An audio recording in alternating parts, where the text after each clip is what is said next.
Hi, how to find good salespeople. It's kind of important, right? I mean, we talk about technology, we talk about all the things that we can do, but at the end of the day, we need salespeople to help us bring in the revenue. So that's what we're going to talk about.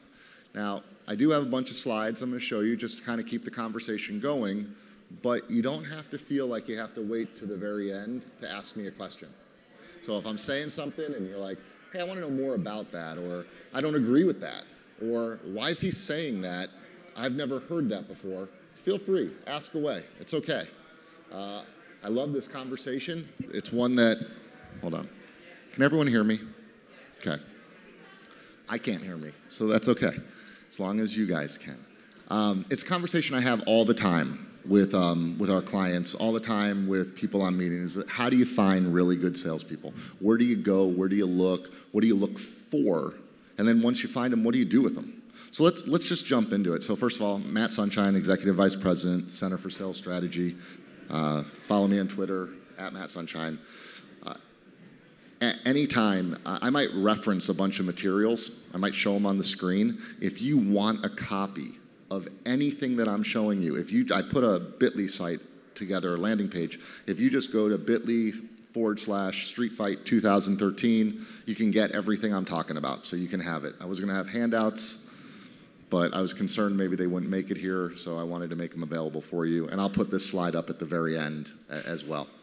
A little bit about the company I work for, just so you know who the person at the front of the room is and why you should believe anything that I might be saying. Is my company has been around 2013, represents our 30th year of being in business. We exist to turn talent into performance, so we fundamentally believe that it starts with talent, and that's what we're going to have a discussion about. It starts with the raw materials, and we got to develop those raw materials. We work with B2B sales organizations with an emphasis in media. So we work with some of the largest media companies in America and across the world, actually. We worked with Cox Media Group, Comcast Spotlight, Emis, Miniclip, L2T Media, Buy.com, lots of different medias in every media category you can think of we're in. We say that we know the sales performance formula. If you want true sales performance, it's a combination of the talent plus the training plus the right tactics. And if you get all three of those things right, you're going to generate the right sales performance. But you got to get all three of those things right. And we put the talent piece right, because the talent piece first, because that's what it starts with. It's the building block. We have, my company has a 95% renewal rate of our customers. So what we're doing is helping them. And our average customer engagement is about 8 years. We have 23 client-facing professionals with a combined total of 478 years of experience. So what does that really mean? It means that all of us come from being on the business side of the equation. Every single one of us comes from being in the field at generating revenue, at being sales leaders and RVPs and whatever the title is. We all come from the sales side. None of us are professional speakers. None of us are professional trainers. None of us come from that world. We're all in it to help. We've all been there. So about a year ago, we have hundreds of clients. We went to our clients, and we went to specifically the ones that do an amazing job of finding salespeople. Their retention level is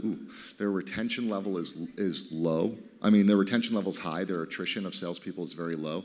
And the people that they have on board are really producing at top level. So we surveyed them, and we just said, where do they come from? Where are you finding these people? And these were 10 responses that they gave.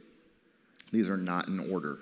There was no order that made sense to say that this came up first, so this would be the best one. But you can see traditional advertising, LinkedIn, client referrals, employee referrals, college connections, internal recruiter or someone on your team that's their job, an intern program from competitors, and referrals from former employees. Now, we also did this same survey a couple of years ago, so I can tell you some of the things that were new, some of the things that didn't used to be there. LinkedIn. It's interesting. I would have assumed that was there a few years ago, but that seems to be getting more and more. Not for people necessarily looking for a job, but actually using LinkedIn to source and find people to come work for you. Also, college connections. Seems like that's up and coming, and more people are working the college professors. I even know of several organizations that have talked to local colleges, and they're being allowed to come in and speak in the class as a great way of recruiting for when people graduate, they know exactly what they're looking for. But let's start the conversation with finding great salespeople with a little bit of group input. So I need your help. I'm going to put up here a bunch of questions, and I just want you to write down or make a mental note of how you would answer it. They're all yes/no questions. So yes or no. If it's a job that involves numbers, I'm your person. Some people answer yes, some people will answer no. If you want someone who can create instant warmth, comfort, and trust, ask me, because that's what I'm great at doing. Yes or no? If I trained as hard and as long as Michael Phelps did, I too could win 18 gold medals. Some yes, some no. I have no trouble at all picking up the phone and asking a wealthy friend or colleague to donate $25,000 to an important cause. Yes or no? Is that you? Yes or no? I'd be a great Little League coach because I instinctively know what each kid needs in order to grow in skill and make the best contribution to the team.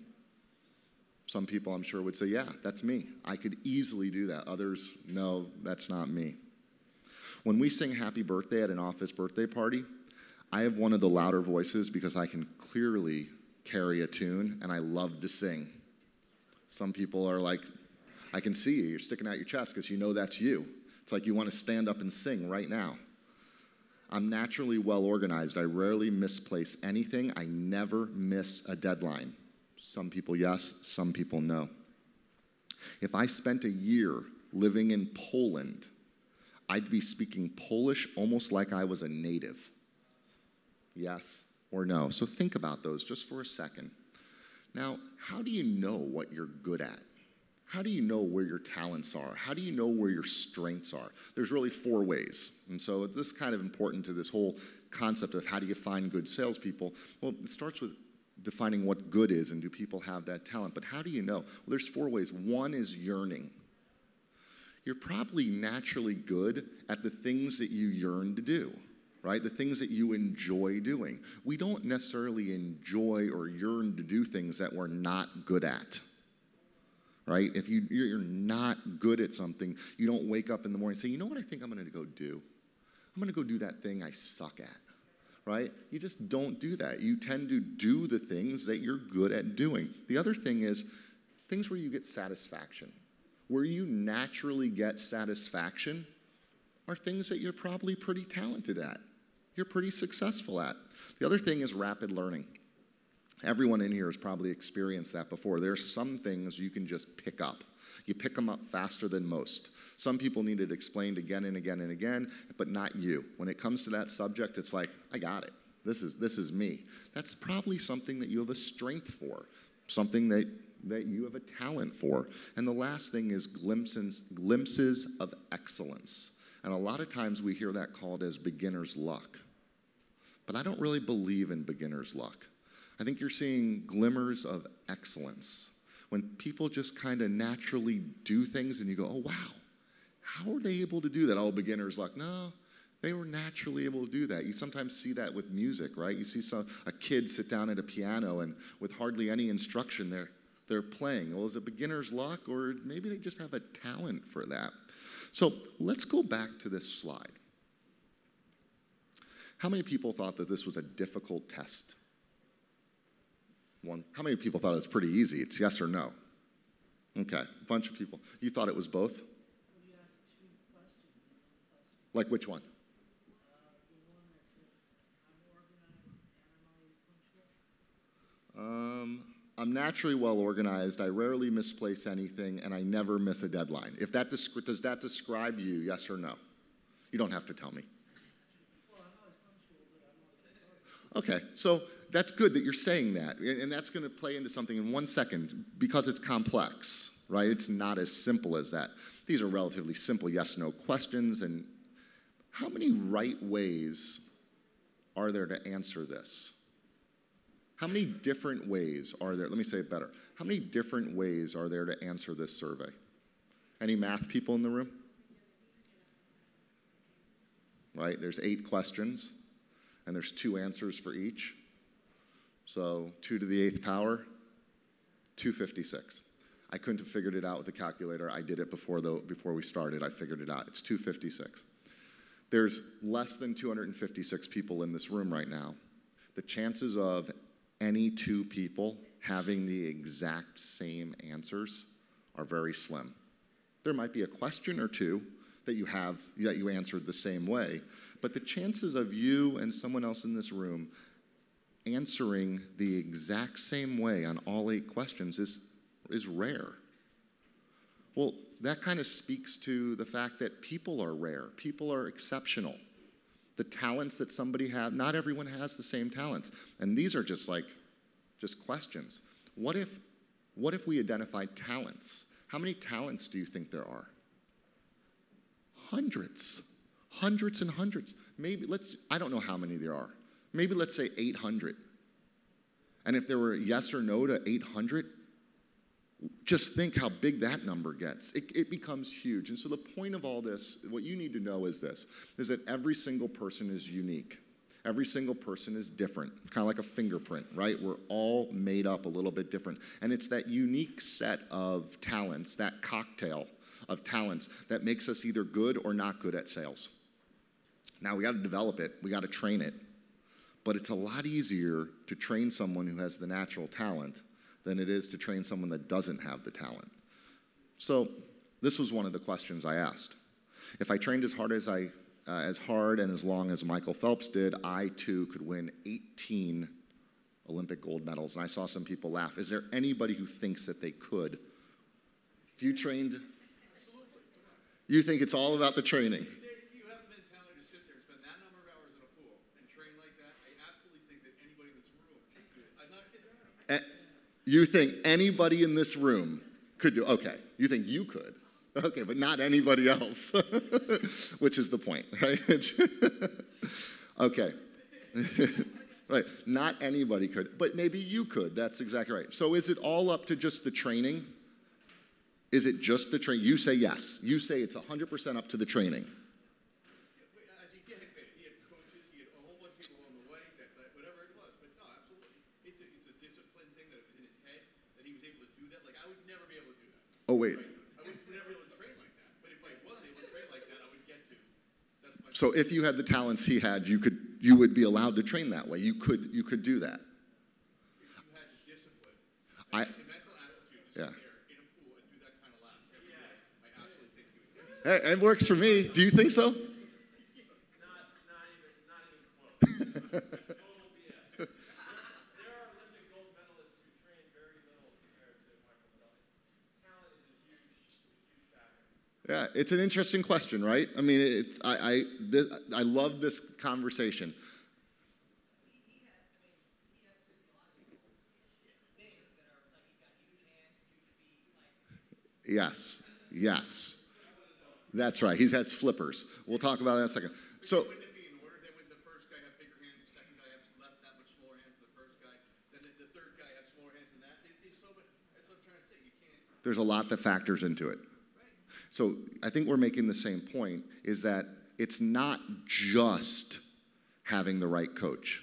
It's not just having the right training. It is something to do with having big hands and big feet and a longer torso, right? You got to start with the raw material, and then on top of that, you have that training. You're gonna be good. So how to find really great salespeople is find people that are talented in sales.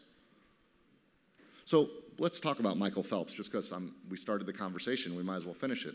He's a freak, okay? He's 6'4". He's got a 30-inch inseam. So think about that. He's 6'4" with a 30-inch inseam. What does that mean?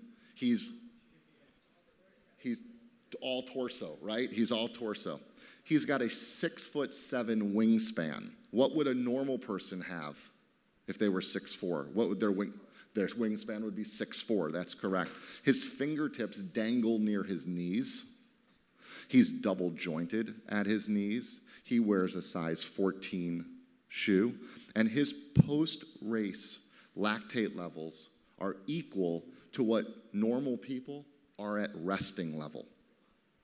So where he is right after a gold medal race, with his lactate threshold inside, what he's burning, that's where we are like right now.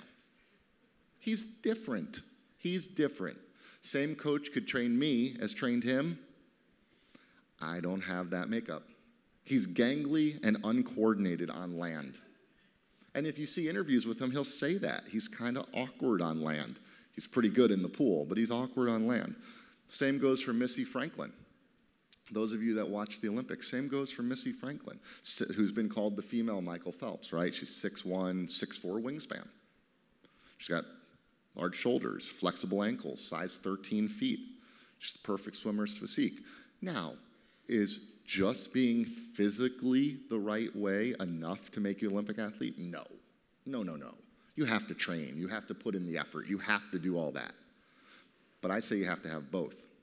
So just because they're good athletes, does that mean they're good athletes at everything? No, they're good at what they do.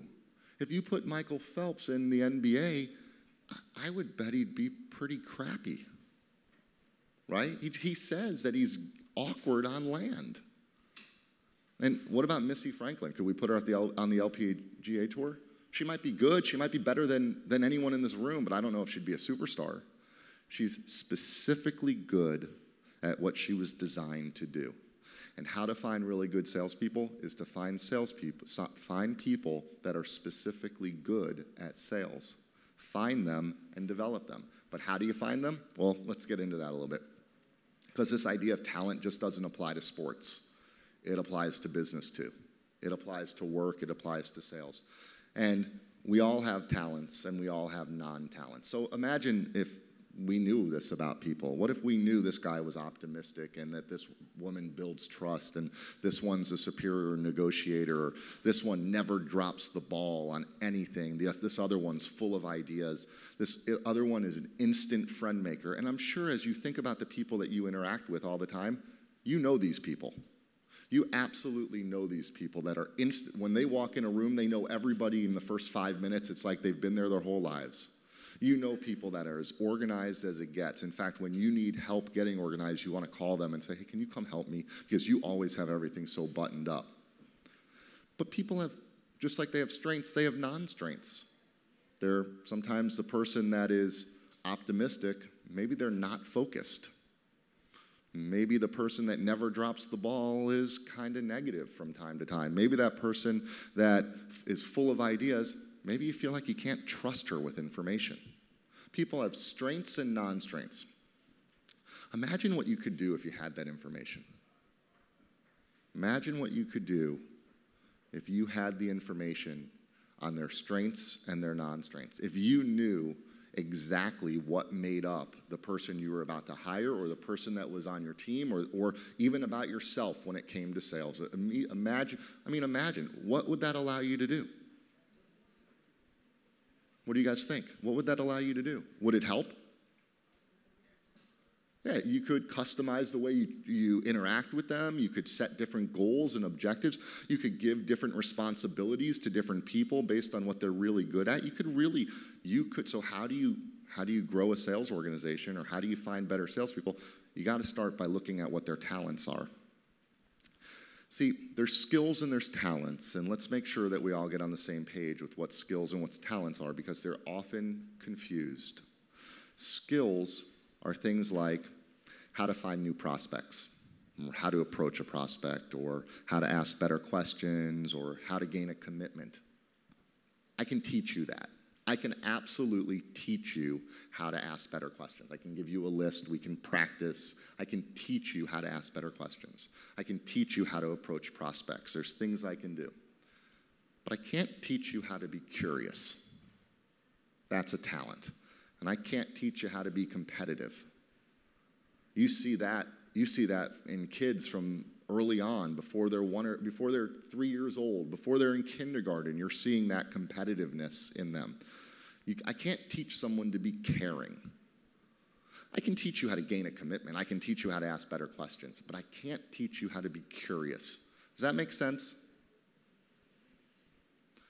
Now, if you're naturally curious, I can help you grow in your curiosity and ask better questions, and you're really going to take to it. I can't teach you how to. Okay, think about talent like this. Here's an analogy. Think of talent the same way you think of land. You can't create it, you can only develop it. I can't create land, I can develop it. Talent. I can't create your talent, but I can develop it. If I know what your talent is, I can develop it. So can you. Is this nature or nurture? Is this Absolutely. Stay curious?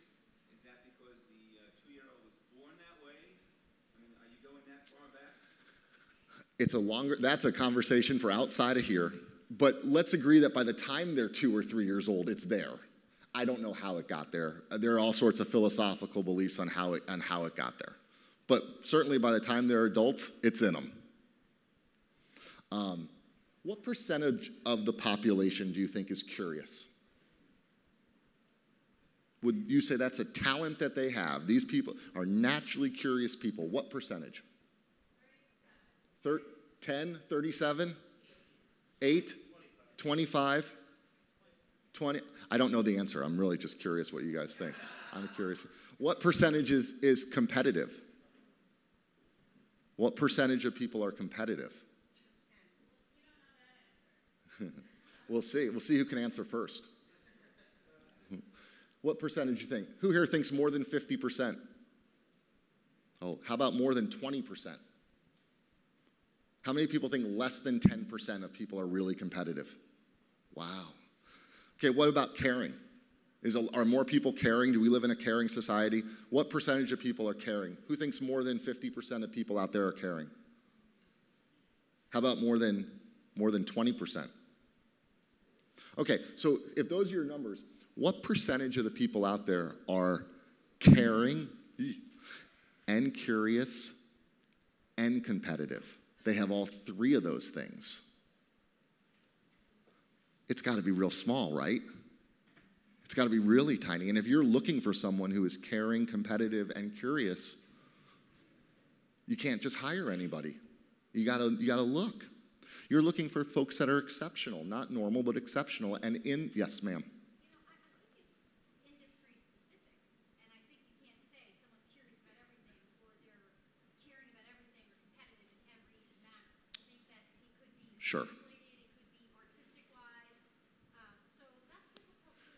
So yeah. And So I'm not trying to just jump on his bandwagon. I just really think that that's specific to.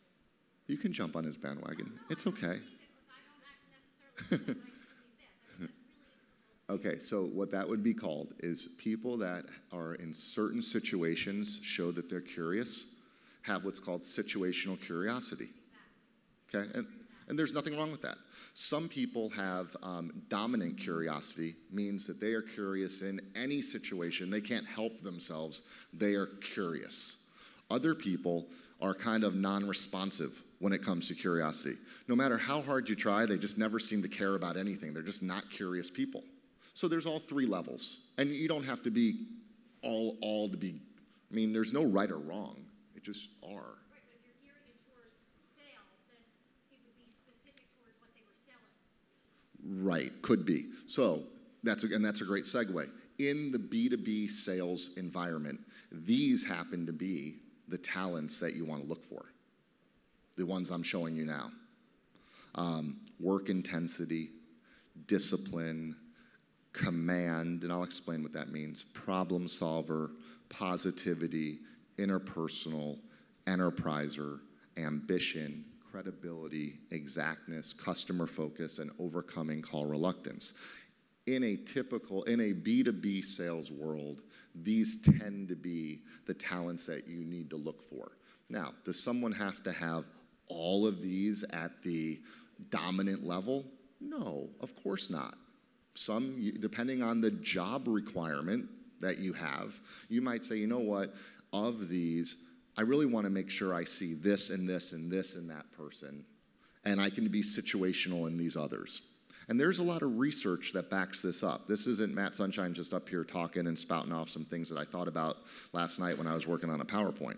There's a lot of research that goes into this. We work with a company called Talent Plus based out of Lincoln, Nebraska, they're a research company, and that's all they do is study the best and of the rest, the best versus the non-performers. And these are the talents that you look for. If someone has these talents, then most likely they're exceptional. So let me just keep going. Everyone has room for improvement. So if we can believe that everyone has room for improvement, that's nice. But we really want to find the people that have the potential for improvement. There's a slight difference. There's a slight difference. Room for improvement is nice, but you want people that have the potential for improvement, because you're managers or business leaders, you're not miracle workers. And you can't make someone be something that they're not. You can a little bit because they are human. And humans have the capability to learn. But you can grow a strength by 10 times. You can only grow a non-strength by 10%. Okay, so something that I'm not naturally good at, if you teach me, I'll get better. Absolutely, I'll get better. I'll get 10% better. I can learn, I can improve, I can practice, I can study, and I'll get better. I won't enjoy it. I won't yearn to do for it. I won't necessarily be met with success when I do it, but I will get better if I commit to doing it. I kind of look at it like the way I play guitar. I have a guitar. As a kid, I took a lot of lessons to learn how to play guitar because I really wanted to play guitar. All the cool kids played guitar. And I took hours and hours of lessons, and I suck. I can't play guitar. I mean, if a teacher was sitting right in front of me, and while he or she was there, was showing me what to do, it's pretty good. It's pretty good, and it gets better the longer I practice. As soon as that teacher goes away and I'm left on my own after a couple hours, it gets increasingly worse and worse and worse. However, I have a good friend of mine who can play any musical instrument that there is. He's never had lessons at all. He can play piano, guitar, violin, you name it. You hand him an instrument, you give him 15, 20 minutes, he'll figure out the song and play it for you. And I'll go, hey, I didn't even know you knew how to play the violin. He goes, I've never played the violin before. But I figured it couldn't be that much different than the guitar, and I know how to play the guitar, and I kind of figured it out. I said, you're a freak of nature. But I love that talent, 10% versus 10 times. Anyone know who this is? I'm not the oldest person. I mean, come on. 80s, Alf, that's right. Manimal, half man, half animal. What? That's right, he's an alien. That's exactly right. What did Alf say? Alf said, find out what you do well. Find out what you don't do well and don't do it. Those are great words. He's a great philosopher. So can you take Alf's advice? I mean, what if, just as yourself, what if you found out what you weren't very good at and you just said, I'm going to stop doing the things I'm not very good at? Well, what if you did that about the people that you're managing, maybe salespeople? What if you said, anything that they're not really good at, I'm going to take off their plate? Why have them do it? Should you take Alf's advice? It's pretty good. So let's get back to this whole talent. Where's it leading? So if you think about the nature-nurture thing that you brought up, you got on one side of it, you got recruitment and selection and retention and promotion. On the other side, you got relationships and setting expectations and giving feedback and compensation design. We're specifically right now just talking about selection, because we think smart selection occurs when you fit the right person in a role where their natural behaviors are utilized to benefit both them and you. It's a matter of matching person to job or fitting the person to job or the job to person. But, if you want dogs that jump, if that's the job that you need the dogs to do, is you need dogs that jump, you know what you should do? Hire dogs that like to jump. And if you want people that are going to give really good service with a smile, what should you look for during the interview process? People that naturally smile, right? I mean, you can't teach someone to smile all the time. You want to get people that they naturally smile. So in the real world, the fit isn't always perfect, and that's okay. I mean, that's what we were talking about. Sometimes it's not an exact fit, but as close as you can come is going to benefit you, because then you layer the training on top of that talent. Oh, and now you have real success. You have real success. That's the nurture and nature part of what we're talking about. See, the nature part, again, that recruitment, selection, retention, and promotion. The nurture side is relationship, expectation, feedback, and compensation. And you put those together, and that's where you see growth. But under nature, it's about talent and fit. And under nurture is the investment of time, right, of growing someone. Talent plus fit times investment equals growth. You can think of that as the right formula. Talent plus fit times investment equals growth. So let's make it a math equation. Let's see how this really works. If this was math, let's take it out of the theoretical.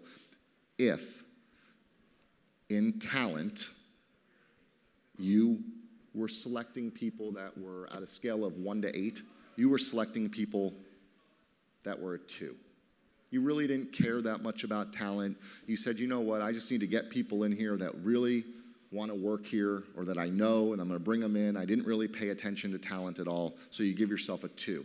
But when it came to the investment, the nurture, I'm really putting a lot of time into effort into growing people. I got a good program. I got a good onboarding system. I got good compensation. I give really good feedback, good managers. I give myself an 8 out of an 8. Well, 8 times 2 is 16. If you flip it around, if you said, okay, I'm just going to hire the very best, most talented salespeople that there are, and I'm going to let them go. I'm not going to provide any nurture, make any investment. 8 times 2 is 16. But if you became really good at both, you see exponential growth. That's where 8 times 8 equals 64, not 16 plus 16 equals 32. And that's when I say you got to go out and find really good salespeople. My message to you is start with talent. Start by looking at what talents that they have, not what their resume says their experience is. Experience is fine, and it's one of the things that you should look at. But look at the talent they have. Look at what the potential they have is, and go about it that way. We like to say lose sleep before you hire, not after. Lose sleep before you hire, not after. So the talents of a successful B2B salesperson, again, are up there. There are lots of companies out there that have interviews that you can go out and use, you can buy, that will tell you, do they have these talents?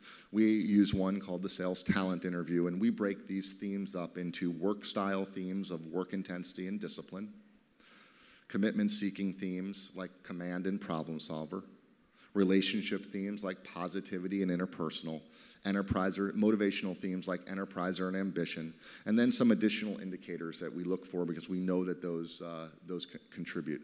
There are lots and lots of different organizations out there that can help you to separate people that have and do not have the talent to be successful in sales. I encourage you to use one of those companies and to get that information. So talent times fit times investment. So here's a tool that I want you to use. And again, if you go and download the stuff, I gave this to you. But think about finding good salespeople like this. First of all, it's a constant process, not just when you have an opening. We say it occurs 53 weeks out of the year because you can never stop. You're always looking for that next salesperson, even when you don't have an opening. Because what you want to think about is you're recruiting to put into a talent bank. And just like in real life, the more you have in the bank, the more options you have. Well, same goes with developing a sales organization. The more people you have in your talent bank, the more options you have. You're no longer just choosing the first person you could find. You're now choosing the right person for the job that you have an opening for. You're not just recruiting anybody. You're selecting the person who's a perfect fit for the opportunity you have. Also, by having a talent bank, having 5, 10, 11 people that you're dying to hire, that you think, if I could get these people in our organization at some time, if I can get this person or one of these 5 people in my organization, we would get better. You know what happens to the current sales, your current sales initiative? It gets better. That's right. You start holding yourselves more accountable. You no longer are handcuffed to mediocrity. You now have options. I met with a sales leader in December who said, Matt, I said, this person, they were frustrated. The manager was frustrated. This person hadn't hit a budget in 11 months. And I said, wow, 11 months. What are you going to do about that? What's the issue? What's the problem? What's going on? And he said, well, there's nothing I can do about it. I don't have anyone else I can hire. So I go, well, you have how many salespeople? He said, we have 6. I said, what message are you sending to the other 5?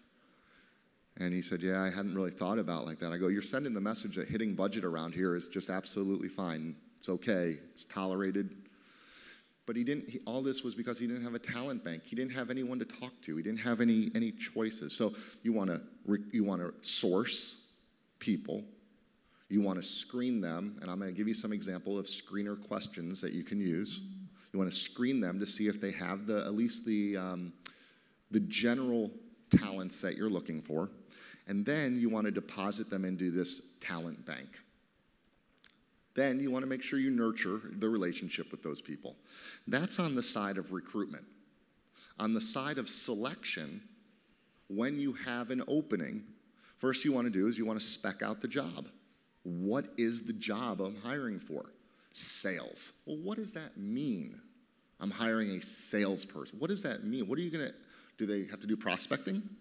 Are most of the accounts that they're calling on, is it new business, or is it business that is already doing business with us and you just want to nurture that relationship? Are you going to hand them a list of disgruntled accounts that you just want them to restore the relationship with? Is it small transactional business, or is it highly conceptual business that the typical sale is going to be $500,000, $1 million? What is the job? Because once you spec it the right way, now you go to your talent bank and you say, okay, of the 11 people that I have sitting in my talent bank, these 3 meet the specs that I'm looking for. Then you take them out and you interview them again and you screen them again. And now you're looking at their experiences and you're looking at the fit. Do you like the person? Do you want to work with the person? Do you want to get on the phone and talk to this person on a regular basis? That concept of talent bank is one of the greatest ways to improve your sales organization. It's one of the greatest ways to find people because it puts you in the mode of always recruiting. So where do you find people that have talent? Well, and again, you can download this. I'm making all this available to you. The Nominator system. So rather than calling up people you know and saying, hey, I'm looking for a salesperson. Can you give me some names? Because what do? They give you names of people they know that are looking for a job, right? Or people that sell to them right now that they like, right? We say use the Nominator system. And so up here, like a work intensity question is, well, who do you know who is always driven to do more and more? Who do you know that's always driven to do more than what you expected? Or who do you know that is often thought of as being intense? Notice I didn't say who's looking for a job. Who do you know that might want to work for me? I don't want to know that. I want to know people like with discipline. Who do you know that has a lot of structure and routine in their life? Or command. Who do you know that always seems to take charge of whatever is going on at that moment? I have twin daughters, 17-year-old twin daughters. They're not identical, but they look very much alike. If they were here with me today, you might think that they're identical, but they're not. They couldn't be more different when it comes to what their talents are.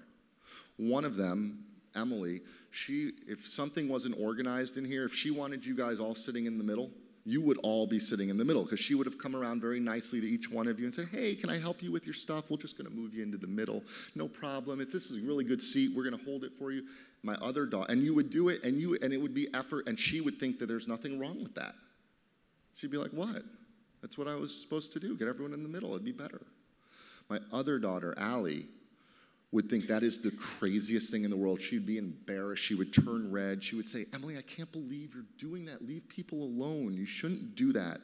Why don't we wait until it's all over and then thank them for coming and be really nice and send them who's right and who's wrong? They're both right. Neither one is wrong. But people are different. And by using a nominator process, you can start selecting people to interview that meet the criteria that you're specifically looking for. I'll give you an example of what a talent bank looks like. It's nothing fancy. It doesn't have to be a piece of software. It can be an Excel spreadsheet. It can be a legal pad.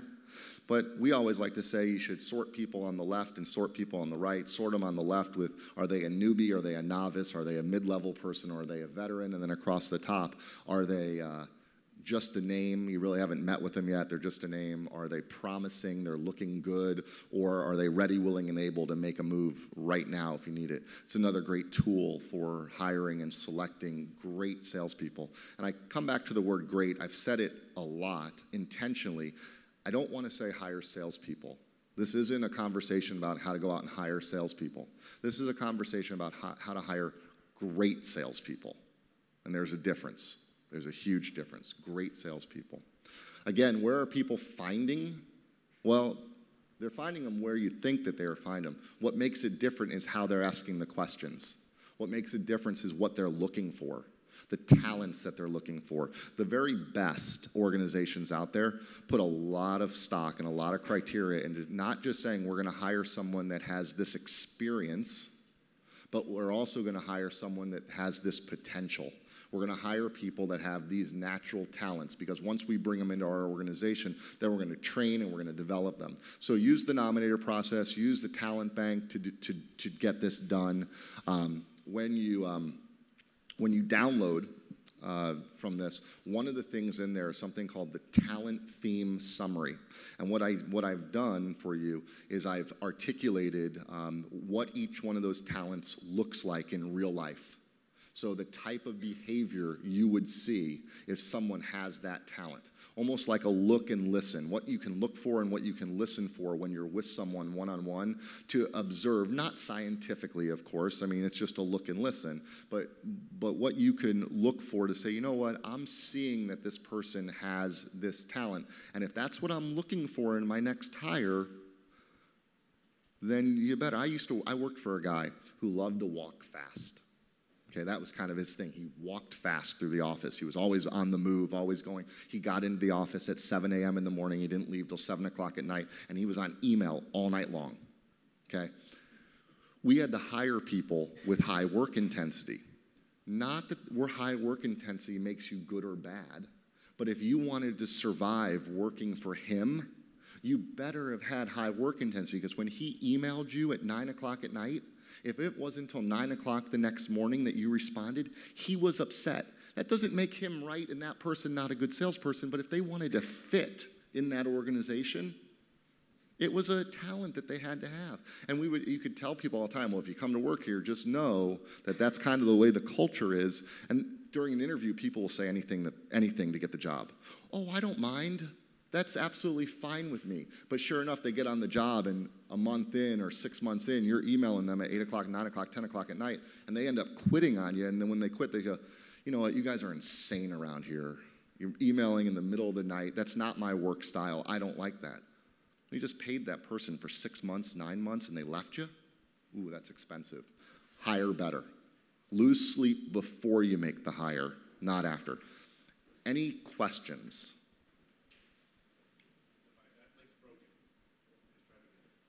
It just worked a little bit ago. I tested it right before I started. I'll fix it. I'll make sure it's fixed within an hour of this meeting being over. What? It is case sensitive. There you go. Did you try it and did it work? Okay. So capital S and capital F, I guess, is what you're saying. Sorry. Other questions? My real last name really is Sunshine. And I really have twin daughters called the Sunshine Twins, which is really cute when they're 3 and not really cute when they're 17. It's a dad's nightmare.